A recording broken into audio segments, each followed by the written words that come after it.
আমি প্রায় সময় বলি, যে প্রশ্নটি এসেছে এই প্রশ্নটি ২-৩ বার পড়বো। অর্থাৎ প্রশ্নটি আগে আমাকে ভালোভাবে বুঝতে হবে। যদি প্রশ্নটি বুঝে থাকি ভালোভাবে সেই ক্ষেত্রে কিন্তু 50% সমাধান করা হয়ে যায়। আর বাকি 50% নির্ভর করে নিজের চর্চার উপরে। অর্থাৎ আমি এই ম্যাথটা করেছি কিনা, এই ম্যাথটা আমার কতটুকু মনে আছে এই বিষয়টা। কিন্তু প্রশ্ন পড়েই কিন্তু আগে প্রথমত বুঝতে হবে আপনাকে। এখন এই ম্যাথের ভিতরে মাঝে মাঝে আমরা দেখি যে আ উপবৃত্তের যে চ্যাপ্টারটা আছে, এই চ্যাপ্টারটা যদি আমরা এনালাইসিস করি সেই ক্ষেত্রে এই স্পর্শ বিন্দু সংক্রান্ত একটা ম্যাথ কিন্তু আসে। এই ম্যাথটাই দেখেন Dhaka board, Dinajpur board, Jessore board, Sylhet board ২০১৮ সালে সৃজনশীলের যে খ নাম্বার ছিল অর্থাৎ ৪ মার্কের জন্য কিন্তু এসেছে। যেহেতু খ নাম্বারে দেওয়া আছে সেই ক্ষেত্রে বোঝাই যাচ্ছে যে এই ম্যাথটা ৪ নাম্বার এসেছিল। এইজন্য এই ম্যাথটা খুবই গুরুত্বপূর্ণ।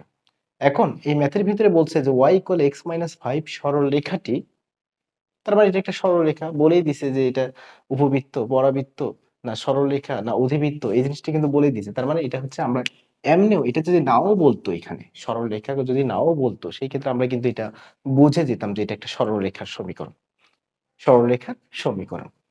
এখন এটা কি বলছে যে উপবৃত্ত। তার মানে 9x² আমরা জানি x² y² থাকবে এবং তাদের সামনের সহগ যদি সমান নাও হয়, সমান যদি নাও হয়, যদি সমান হয় সেই ক্ষেত্রে বৃত্ত হয়ে যায়।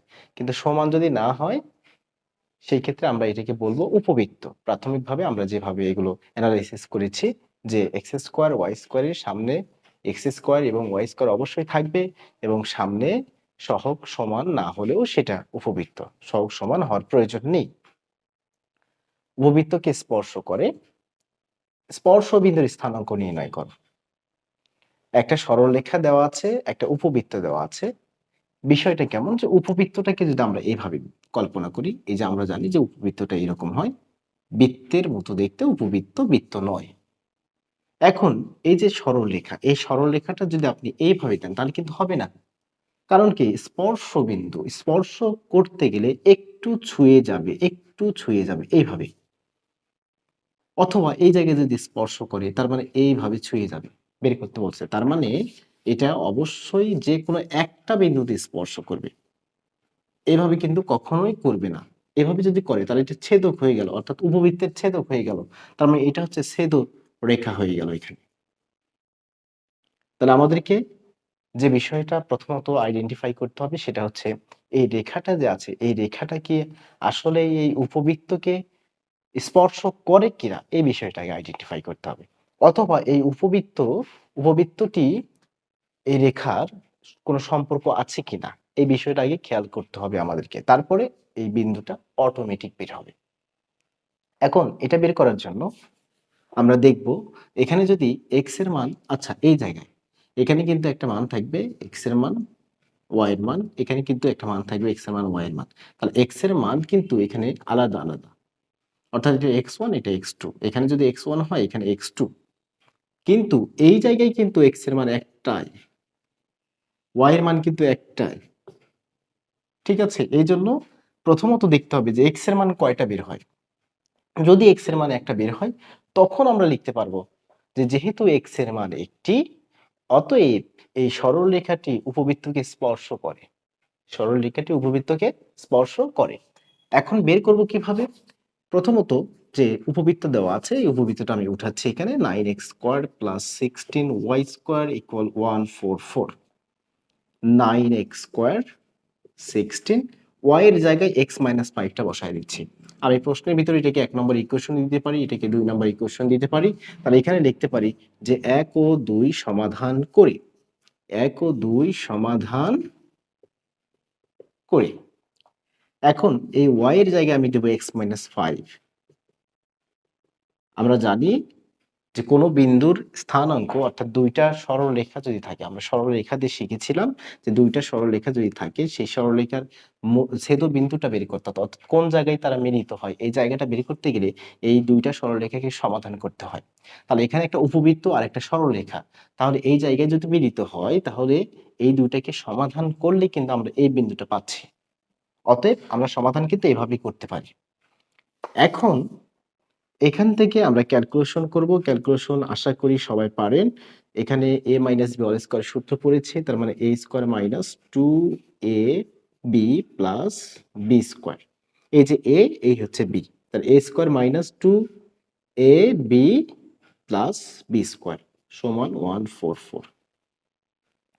9x স্কোয়ার প্লাস 16 দিয়ে গুণ করে দিচ্ছি, 16x স্কোয়ার মাইনাস এই যে 5 দুগুণে 10, তাহলে এই 10-এর সাথে 16 গুণ করলে হচ্ছে 160x।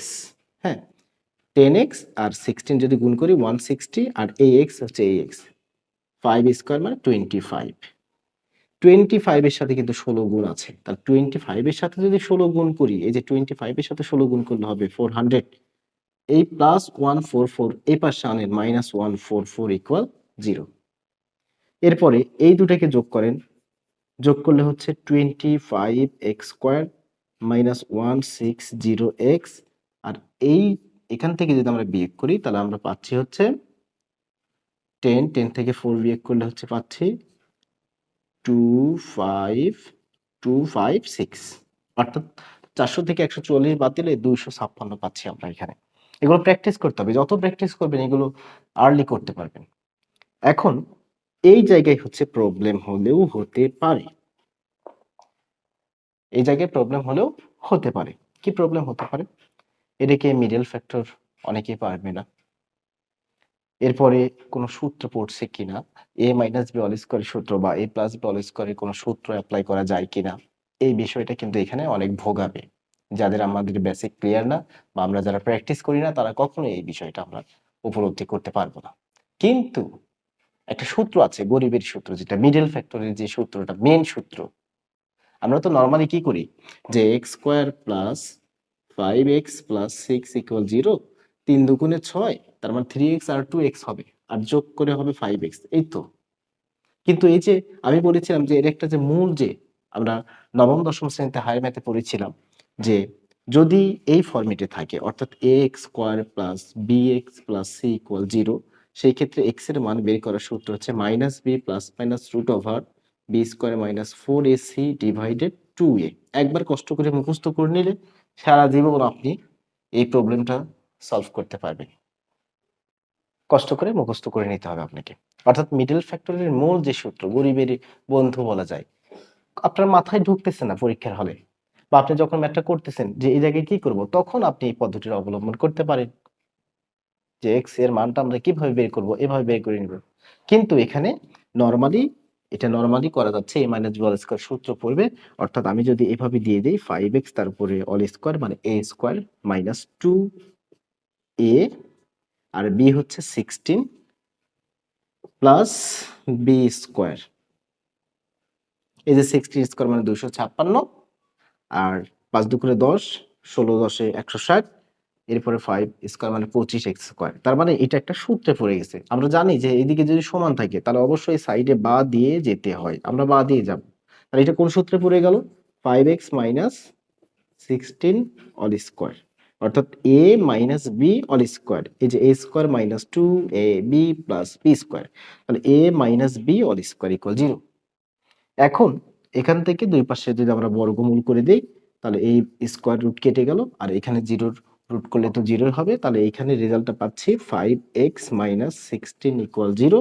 তাহলে 5x ইকুয়াল মাইনাস 16, ওই পাশে গিয়ে প্লাস 16, x ইকুয়াল 5 ইন্টু আছে, ওই পাশে গিয়ে ডিভাইডেড হয়ে যাবে 16/5। তার মানে কি বুঝলেন? যে x এর মান একটাই বের হলো, এখানে x এর মান কিন্তু একটাই বের হলো। হুম, তার মানে এই রেখাটা অবশ্যই এই উপবৃত্তকে স্পর্শ করবে। এই রেখাটি কি করবে? এই উপবৃত্তকে স্পর্শ করবে। এই যে একদম ফিক্সড, আমরা এটা বুঝে ফেলে দিয়েছি যে এক্স এর একটা মান দিয়েছে এখানে। তাহলে এখন আমরা এই জায়গায় এক্স এর মান আমরা পেয়েছি 16/5। এখন আমরা ওয়াই এর মানটা বের করে ফেলবো। তাহলে ওয়াই এর মানটা কোথায় থেকে বের করব? এই যে প্রশ্নের এখান থেকে বের করে ফেলবো। তাহলে আমি এইটুকু মুছে দিচ্ছি, আমার এইটুকু আপাতত প্রয়োজন নেই। যে y ইকুয়াল এক্স মাইনাস 5, তাহলে y ইকুয়াল এক্স এর মান কিন্তু বের করেছি 16/5 মাইনাস 5।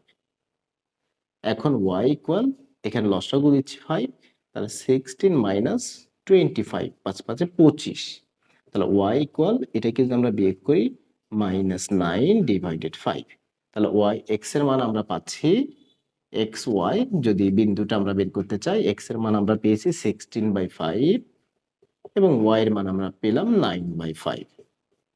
এই যে স্পর্শ বিন্দুর স্থানাঙ্ক আমরা বের করে ফেললাম এভাবে সমাধানের মাধ্যমে। তো দেখা হচ্ছে পরের কোনো ব্যাথে। আসসালামু আলাইকুম ওয়া রাহমাতুল্লাহ।